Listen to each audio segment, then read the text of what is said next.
Hello beautiful people, Gypsy Soul Creation here with part 3 of our 3-part series. So why don't you jump on over to my YouTube channel and subscribe to see any new creations that are coming out. While you're over there, why don't you check out part 1 and part 2 of this 3-part series. So let's dive on in, guys. Alright, so I am using the universal tip again with my machine set about 4.5, I'm gonna say. And I'm just going around and outlining these flower petals.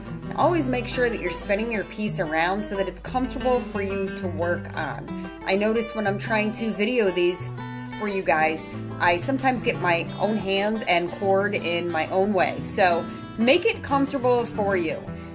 Using the universal tip, I'm just kind of going around and tracing out, sketching out my hard lines, my pretty straight, solid lines throughout the piece that I'm going to want there. The rest of it I'm going to go back in and use shading techniques to give it the depth that we really want to see here so that it doesn't look like such a flat piece. Yes, anybody can go around and outline you know, a stencil or a picture that you drew on something, but it's really the shading that you use and the different techniques that give it the depth and really make it kind of come to life. So right now, like I said, I'm using the universal tip. I'm going back through, I'm doing some of the hard lines that you can see. I'm trying to keep it at an angle that I hope you guys can see exactly what it is that I'm doing.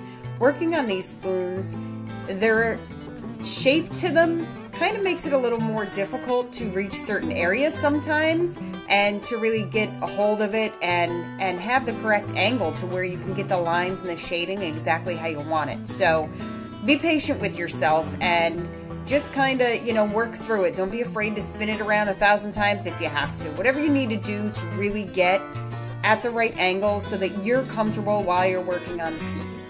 So up here at the point, I'm kind of laying the tip slightly sideways and pulling through there, coloring it almost like you would with a crayon. But I'm kind of pulling it sideways through there so that I can color in and shade these tips a little bit darker than what I want some of the other piece to be, so that they really can stand out. I'm leaving a little slight edges, line work kind of around there for highlights, so that it really makes these darker pieces stand out, so that they have a little more depth to them with the highlighted white lines kind of left blank around them, as you'll notice as I go along here. So if you want a darker burn, don't crank your machine up so high. You don't want to get in there and see, you could check that out, and see the depth to it. You don't want to crank her so high that you're burning right through and you can't fix any mistakes. So just repeat, go over and over until you have the darkness that you really want. Take your time with it, be patient. So here I have more of the pointed tip, and you can see, kinda, I'm trying to focus here. I'm going through and I'm adding the technique of shading with dots. I'm just kind of tapping along, and I'm going back over and over so that I have some of the shading lighter where the polka dots are a little less, and then I'm adding more and more into the parts that I want to have more of a darker, more of a solid shading kind of tone to it.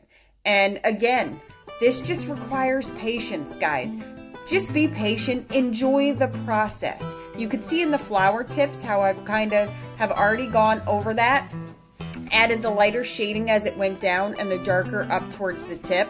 You can see as I'm getting up towards the top of this circle, I'm adding more and more of the dots so that it gives it a darker tone to it. It adds more shading to that. And then as I get down closer to the flower petals there, I'm doing fewer dots so that the shading gets lighter as it goes. There's still shading there, but it gets lighter as it goes. I'm not taking it right up to the flower petals themselves because I want that slight highlight to be right around the edges of the petals.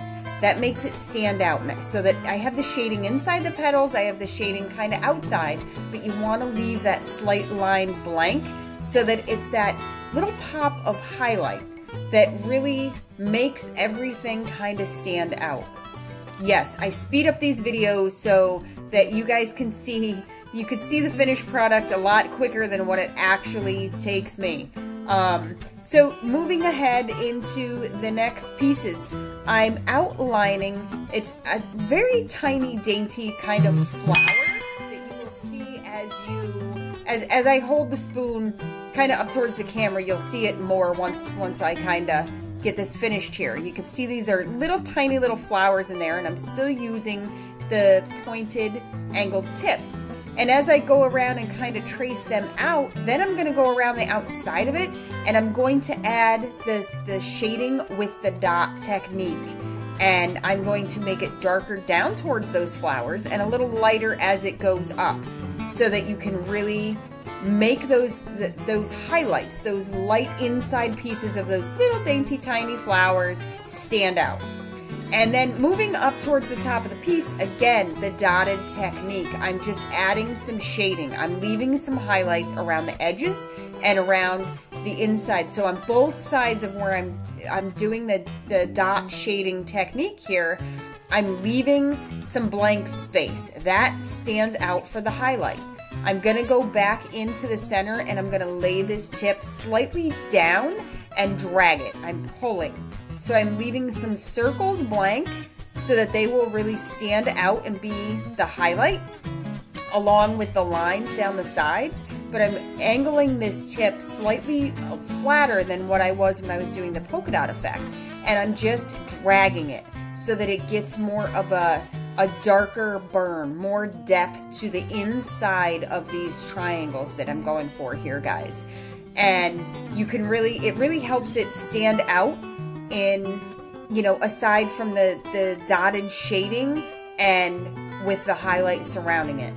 So you can see I'm just finishing up around these circles. It can get kind of tricky, but that is what is so beautiful about the pointed tip. You can get into some tight little spaces. And as you can see on the other pieces there that I already have done, those little triangles there, you can see that I'm just dragging around these circles, and that is what is left out for the highlight. Again, do not crank up your machine. You can go over it and you just layer on the depth that you are going to be looking for. You don't want to get such a hard burn right off the bat that it's too dark or it's left indents into the wood, because a lot of times when it's turned up too high of a heat, or you're pressing too hard, what happens is it indents into the wood. You just want to, with a very light touch, kind of slide over this when you're dragging for the darker burn. You want a light touch. You just keep gliding over it nice and smooth. Like, you don't want to indent the wood. You don't want to create all of these little divots that then when you're trying to go back over top of it, it's kind of bouncing your pen all around and you're not getting a smooth burn. You're not getting a smooth flow to anything because it's kind of pushing you around to where you really don't want to be. So again, keep your heat light and don't press real hard. So I decided to balance it out kind of down the handle.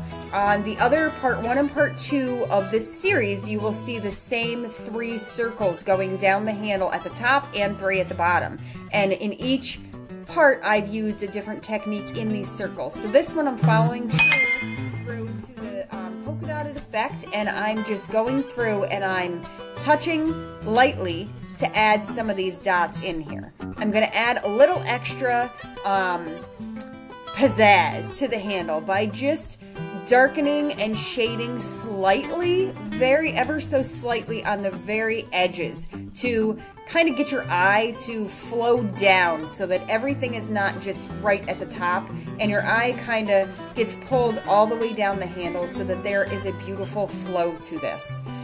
And, you know, it doesn't take much to just add those little special accents. And voila, here we go, guys. Finished piece. So this is part 3 of the 3-part series. Be sure to jump over to my YouTube channel. Check out part 1 and part 2. I hope you've learned something from this. I hope that you guys enjoy these beautiful pieces that I love to put together. Voila! Masterpiece 3 finished.